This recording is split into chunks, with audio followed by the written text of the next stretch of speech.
Hey, this is Hans from Dakota Angler and Outfitter in Rapid City, South Dakota. Today we're going to tie Hans's Sowbug. It's a Sowbug pattern I've worked on over the last several years. I know a lot of guys are getting ready to go fish the Bighorn River this spring. This fly's been really great for me on the Bighorn. Also works in any tailwater where you have Sowbugs. First thing I'm going to do, I've got a Tiemco 3761 here in the vise. And this is a size 14, but you can tie these down to 18s and 20s. First thing I've got here is some adhesive backed lead. This is just lead tape I've cut into a thin strip. You could use a lead wire if you wanted to, but using the lead tape gives you a nice heavy underbody without adding too much bulk. So I'm just going to go up towards the front of the hook, just laying a single flat layer of that tape, and then head back to the back of the hook with a second layer.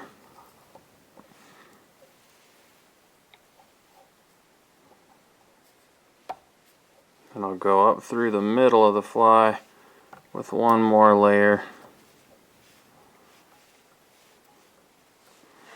Gives us a nice little underbody, plenty of weight. Now I'm going to take some 70 denier thread, start behind the eye, and just wrap over that underbody.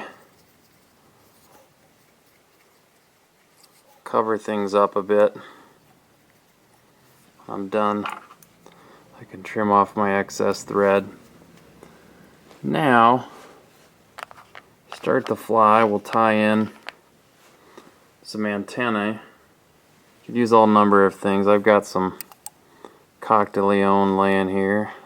Tie that in, kind of leave that a little bit splayed off the front end or the back end of the hook.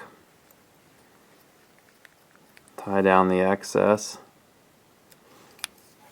Got my Cocktail fibers there.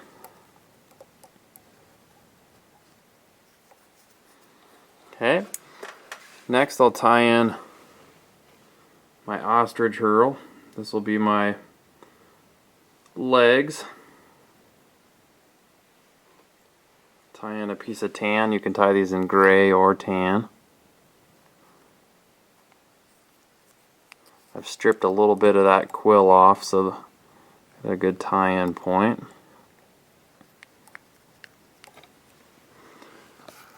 Then I'll tie in on the back of the hook,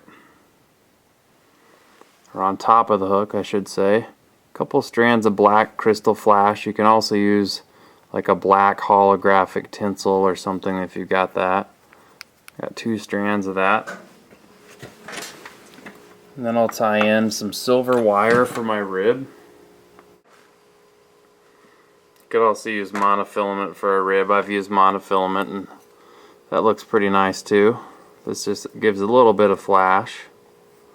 Okay, now that I've got my wire rib tied in, I'll actually just wrap my thread to the front of the hook, and I'll take and advance my ostrich herl forward with tight wraps. And make sure you don't trap too many of those fibers down. Even fluff them back a little bit as you make your next wrap. Give you a nice full body. Now, leave a little room here at the eye. Don't crowd the eye too much. Tie off that ostrich and trim off the excess. Okay, now I'll take just kind of wet my fingers down and flatten out that ostrich herl on top of the hook. I'll tighten up my strands of crystal flash. Tie that crystal flash off here at the front. Just got it pulled over the top. Tie that down. That gives me a nice black stripe down the back of the fly. All Sowbugs tend to have kind of a darker line running down the back. I'm just going to fold those back, tie them down a little bit more, trim off the excess.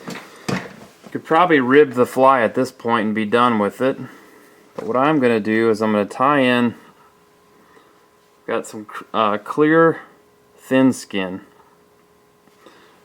and it's cut to about, oh, not quite 1/8 of an inch wide. I'm going to fold that in half so I've got 2 layers. What I'm going to do is lay that on top of the hook.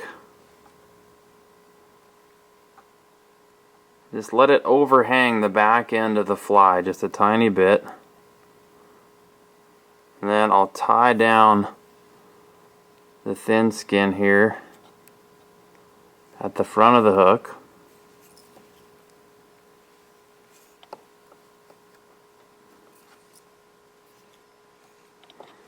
And now I've got that tied down like that. I'll take my wire, I'll just hold it in place in the back here, kind of wind my wire up through the clear, or through the ostrich reel, and then rib on top of the clear thin skin. Just make about 5 or 6 segments as I go forward.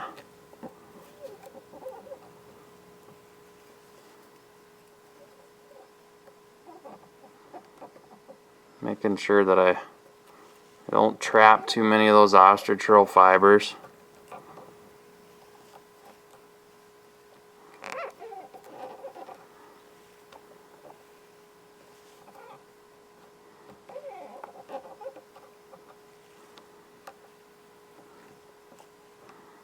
Weave that wire through.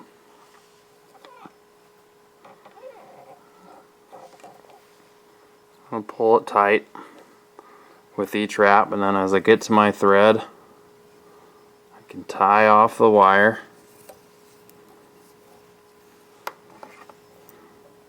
Trim off the excess.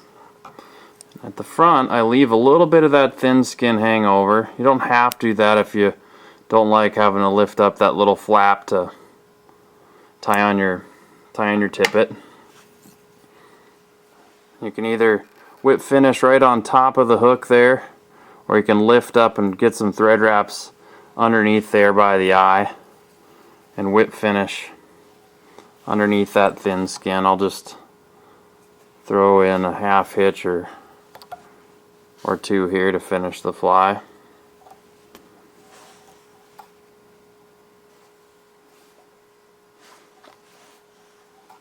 Do 3 just for good measure. I'll trim off the excess thread. Now what you have is a shell back with a little black lateral line running through it, but you get that kind of cool Sowbug shape where they have these kind of larger segments at the fore and aft of the bug. You got a black line running down the center of the bug, and you've got your segments. You've got your legs sticking out. You can, if you want, take a pair of pliers or the inside of your scissors, just kind of give that guy a little flattening out if you want, and make him look a little more flattened like a Sowbug. And there you've got Hans's Sowbug. Great pattern for tailwaters where you've got Sowbugs. I use this pattern a lot on the Bighorn River and do very well with it. It's a little more complicated than the Ray Charles, but in some of the runs where the fish have seen 1,000 or 2,000 Ray Charles, it's a nice fly to have just to throw something different at them. So I'm Hans from Dakota Angler and Outfitter in Rapid City, South Dakota. And we just finished tying Hans's Sowbug. Check out this video and more at flyfishsd.com, and you can also purchase the materials to tie this fly and a bunch of other flies at flyfishsd.com.